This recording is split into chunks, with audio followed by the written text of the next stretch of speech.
Oh, So it's cool how the one in the background is slightly out of focus. That's kind of yeah. cool.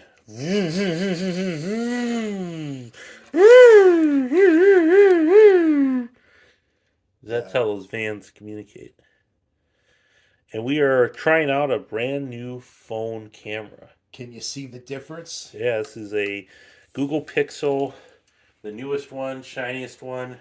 It's not the Pro version, but otherwise it pretty much has every bell and whistle. And this is probably going to be in 4K or some fancy stuff. So Yep. And it's the last smartphone that the diecastinator's ever gonna have to buy. yeah. We'll see.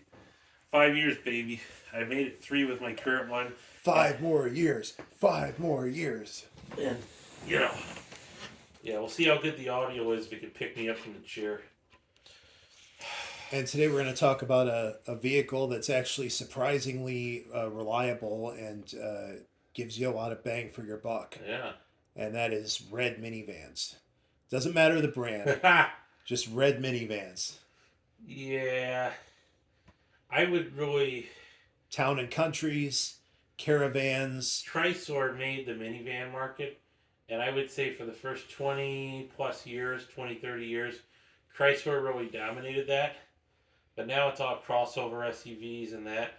But the town and country, the Chrysler one, and the Dodge Caravan were really culturally significant artifacts and vehicles of transportation. When you look at like the 90s and aughts, you have the Dodge Grand Caravan, the, what is it, Lincoln Town and Country? Chrysler town. Chrysler Town and Country, the the uh, the Odyssey, the Honda Odyssey, Yeah. and the Toyota Sienna. Yep. They all look very similar. Yeah. There was a kind of a standardization in exterior design that went on for years. It wasn't until the 20 teens that they started looking a little different. They started getting more of a kind of a boxier, kind of more SUV type look to them. But before that, they all looked kind of, shoot. I did it. They all kind of looked generally like that one that just flew away there and like drove off a cliff, You essentially. see and that's still in one piece. Yeah. And I like it too because it's a telecommunications van. It's channel 27. Yeah. So Now, I've owned one of these, and I lived in fear of what I read, which is that after about the 100,000 mile mark, you have to watch out for the transmission. Transmission could just blow out on you anytime. But I had one that made it to about 150,000 miles with no problem. I grew up with a couple. Yeah. That was always my dad's vehicle. I never had it break down on me so far. Yeah. And it was pretty damn reliable. Of course, I got the oil changed reliably, like every 5,000 miles or so. The only things that go wrong with it, really, I would say, are like the interior, like the just the non essential stuff. You know, Radio. radio, cup holders breaking, um, air conditioning, heater, that kind of stuff. And then, of course, I consider the heater to be pretty essential in the winter. Yeah. But yeah, like you'll have fuses blowing. The seats are prone to breaking. It sounds like a crappy Christmas song, like fuses blowing, heaters or winter snowing, seats are broken all around. Yeah. It's Christmas time for Chrysler. So a lot of the cosmetic stuff, Yeah. kind of the accessories. But the actual vehicle itself, I mean, I used that thing essentially as a farm vehicle, which it was not designed to do. And my mechanic kept getting after me for, like, he kept on wanting to replace the shock absorbers and the struts and everything, and I never did. But yeah, pretty reliable. More bang for your buck. More bang for your buck. If the heater / air conditioner fan breaks, it's going to cost you about $1,000 to get it fixed. Are you serious, that amount? Yeah. That's basically what you paid for the thing years ago. Yeah. So I'm not going to even bother with that. I'm going to drive it when the weather's nice, and then when it starts getting cold again, I'm gonna junk it. Yeah. But but yeah, so it's actually a pretty people make fun of like soccer mom vans and shit like that, but they're actually pretty reliable vehicles.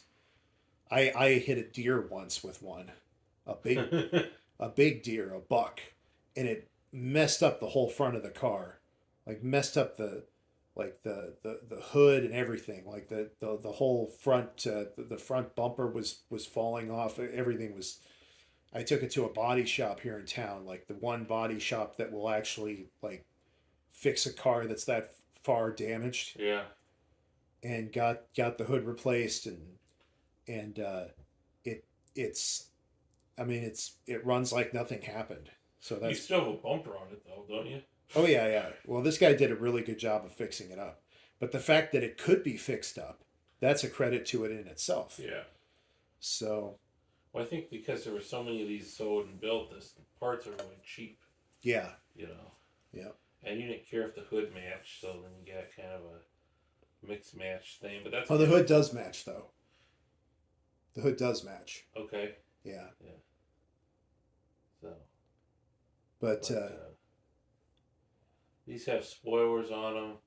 I think these are Grand Caravans. They look like they have more of an extended wheelbase on them, and they got the spoiler on the back and the sunroof on the top. yeah. It's a pretty sweet setup. Yeah. Yeah, I'm expecting a good 6 years out of the vehicle. That's pretty good considering that it's over 20 years old. And, Yeah. I mean, it's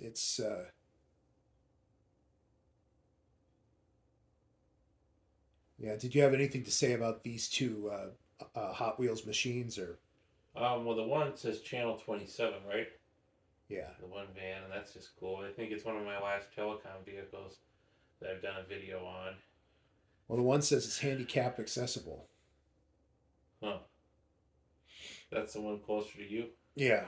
Metro Hotel. Yeah. Huh. Whatever that Sounds is. like a hotel shuttle. Yeah. Sometimes you'll see like one of these Hot Wheels that has just gibberish on it. Yeah. Just total gibberish. But it looks cool, and that's what's important. Yeah. So, what time are we at? Does it say it on there? Almost 8 minutes. Okay, I'm pretty cool with this. I don't know if I have much else to add.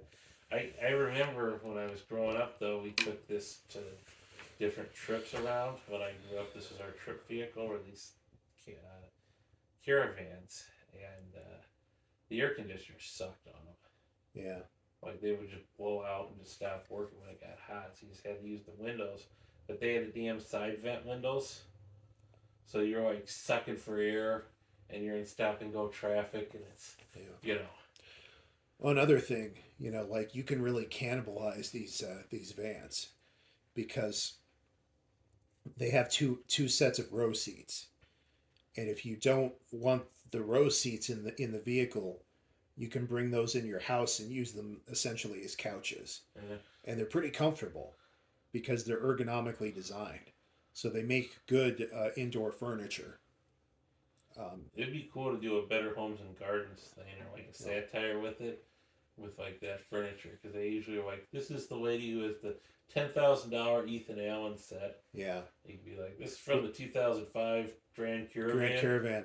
Well, but that's the thing though. Like aesthetically, I think they're actually kind of cool. Yeah, they're cool. Like they actually have kind of a neat look to them. Like especially if you're going for kind of a certain theme, like sort of a, like I think they almost have kind of like a, almost kind of a mod look to them. Yeah.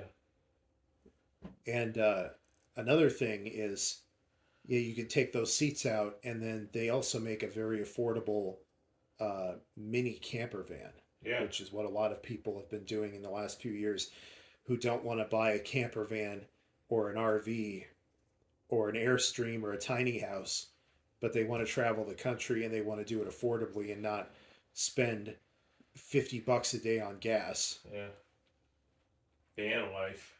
Van life, And yeah. I think van life could be good as an interim strategy. I don't think of it, well, like, not even a strategy. It'd be more for like taking road trips and Yeah. stuff. I wouldn't recommend living in one, but definitely for like road trips. It's like, Yep. because you can fit like a queen size bed in the back of one of these things. Yeah. So, yeah, I mean, have a place to live, have an apartment or a house or something.